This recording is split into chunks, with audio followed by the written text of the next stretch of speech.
Yeah, I thought it was a great exercise for us. I think Lexington came in, they're a really well coached team, posed some really good challenges for the group. Nice to see everybody that's been in camp get 45 to 60 minutes primarily. And I thought it was a lot of good takeaways, a lot of good learning lessons for us, and it's going to give us a lot of, I think, momentum and clarity on what we need to work on in the last 2 weeks prior to the opening kick here at Geodis on February 22nd. Thanks, Coach. We'll start with Wes, and then guys just go ahead and jump in. So how pleased were you with the fluidity of possession, especially on the right side of that starting group? And is that at the stage you wanted to be at this part of preseason? Yeah, I mean, we've identified that the whole beginning of the preseason was about creating, sort of playing with some intensity, competing, but also creating connections. And I think that's part of what we're doing. The right side was really good against Charlotte, and I think again tonight there was moments of it good. I would like it to be a little bit more consistent, but yeah, you can definitely see some really good combinations starting to occur, and the ability to access the space behind is starting to open up the whole field for everybody else. A few games now under your belt, how have you seen this offense grow and some of the fluidity progress? Yeah, the main goal for us is to get consistent, and that means, are we able to hurt opponents in different ways? And I thought today there was periods of time that we were able to play through the team. When that wasn't available, we were able to find moments to play behind the team. So for us, it's just about making that, I would say, in a more consistent way, but there's certainly positive steps forward after today's game. Sam Surridge scored a hat-trick, obviously. That's a big step for him.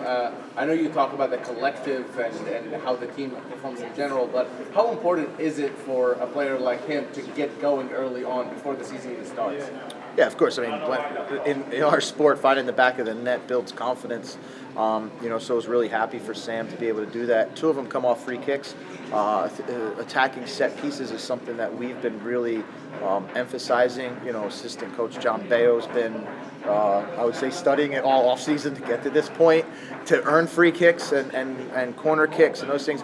It's a collective thing, and Sam did a great job of capitalizing on the moments. But he was the end product of good play to draw fouls and great service from the guys. You ended up yesterday actually practicing free kicks, and then you see the team scoring a couple of goals doing that. How rewarding that is? Yeah, it's the pinnacle of what we work for. When you see something happen on the training ground and you work at it so hard, the guys are really focused and diligent on doing that work.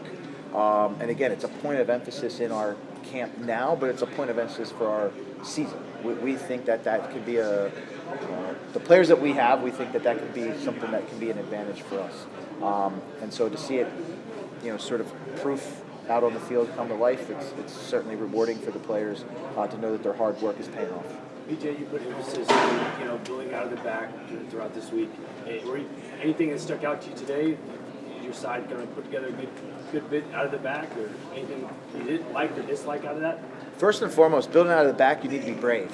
And you can do it in training, and it's, and sometimes it looks good, sometimes it doesn't. But when it comes on against an opponent who is pressing hard, again, who's really well organized and well coached, I was just really proud of the group to be brave and to continue to try it. There's certainly areas that we need to work on to make it better.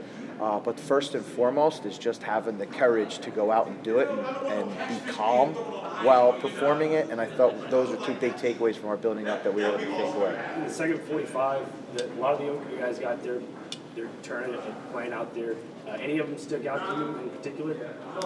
I think the integration of Matt Corcoran, I think, has been really good. You can see that he's got a high IQ, a good technical quality, but at the same time, I think there's a big open field tackle there that he comes away with the ball. So there's also a little bit of, for being 18 years old, there's a little bit of nastiness in him, and we like to see that here. So I think Matt did a really good job. I think Chris Appleboy showed you that, again, when we talk about being brave and calm, he displayed that. You can see him directing players around to find passing lanes for him. So not only is it the execution, but sort of now he's thinking about the game as well. So I think those guys are, again, young players that are going to need time.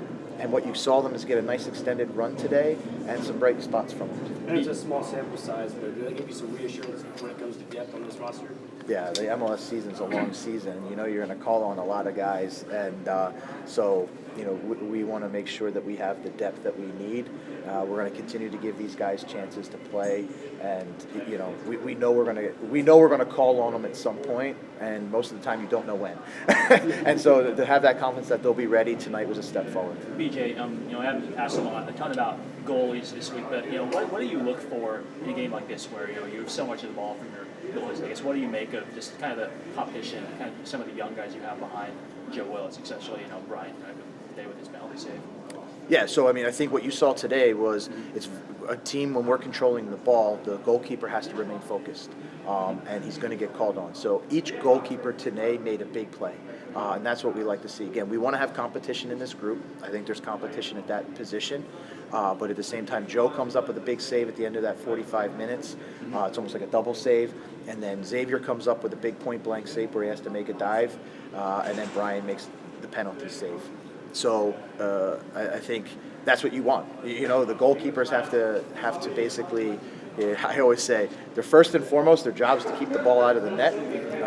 Those guys did a really good job, and it's not always easy. But a big strength of a top-level goalkeeper is to be able to stay focused for 90 minutes, and I think all three of them displayed that today. BJ, what are the areas of emphasis now as you move into the next phase of preseason and head back down to Florida?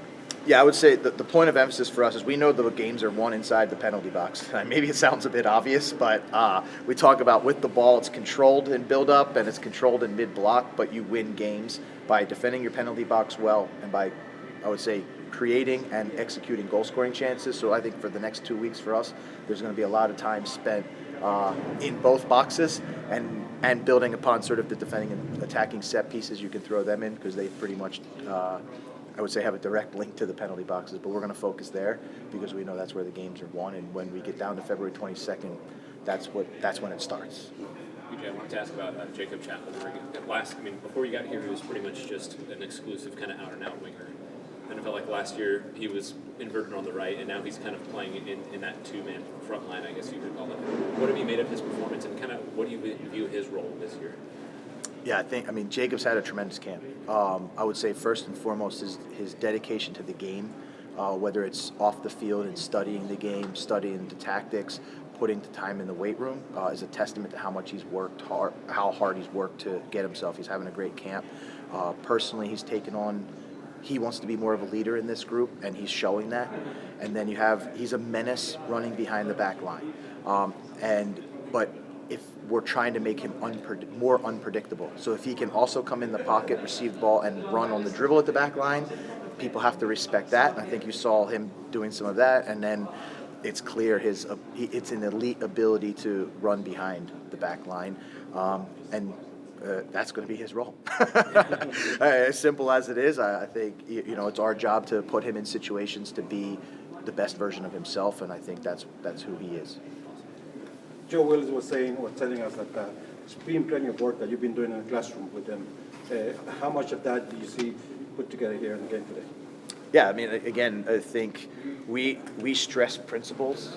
We've brought a lot of new players in, and so the quicker we can get them all on the same page and identifying and seeing the game through the same lens, the quicker those connections that will occur.